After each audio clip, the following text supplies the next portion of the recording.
Last day ചിറ്റയുടെ വീട്ടിലൊക്കെ പോയപ്പം ഉള്ള ഒരു കാഴ്ച കേട്ടോ ഇത്. മിട്ടുവിന് ഇവിടെ കളിക്കാൻ കൂട്ടുകാരൊന്നുമില്ലല്ലോ നമ്മുടെ വീട്ടിലെ. അപ്പോൾ ചിറ്റയുടെ അടുത്ത് പോയി കഴിഞ്ഞപ്പം അവിടെ നിറയെ ആടാണ്. അപ്പം അന്നേരം ചിറ്റപ്പൻ ആടിനെയൊക്കെ തുറന്നു വിട്ടു. എന്നാൽ മിട്ടു കളിക്കട്ടെ എന്ന് ഓർത്തിട്ടെ. മിട്ടു ആണെങ്കിൽ ഒരാടിനെ തന്നെ ലക്ഷ്യം വെച്ചേക്കായിരുന്നു തുടക്കം മുതൽ. അവൻ അതിൻ്റെ പുറകെ നടക്കും, അതിൻ്റെ മേത്തേക്ക് ചാടി കയറി കെട്ടിപ്പിടിക്കാനൊക്കെ നോക്കും. മൊത്തത്തിലൊരു ബഹളമായിരുന്നേ.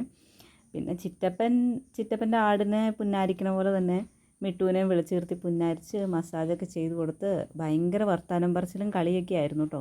പോരുന്നത് വരെ മൊത്തം അങ്ങനെ തന്നെയായിരുന്നു. പിന്നെയാണ് എനിക്ക് മനസ്സിലായത് മിട്ടു അവരുടെ അടുത്ത് വഴക്കുണ്ടാക്കുന്നതോ തമ്മിത്തല്ലുണ്ടാക്കുന്നതോ ഒന്നും അല്ല.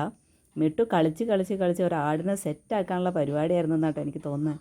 മിട്ടു ഒരു റൊമാൻറ്റിക് ഹീറോ ആയിരുന്നു എന്ന് ഇത്ര നാളായിട്ട് നമുക്കറിയില്ലല്ലോ.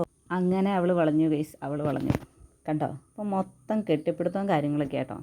കെട്ടിപ്പിടിക്കുന്നു, ഉമ്മ വയ്ക്കുന്നു. ഛെ അയ്യോ, എല്ലാവരും നോക്കി നിൽക്കേ.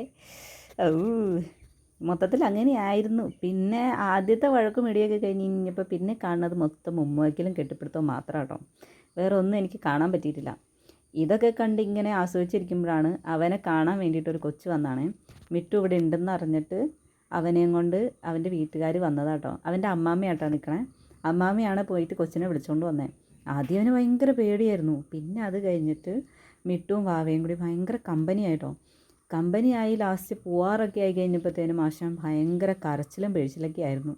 ഇത്രയൊക്കെ ഉള്ളൂ കോട്ടപ്പടി പോയിട്ട് ചിറ്റയുടെ അടുത്ത് വിശേഷം.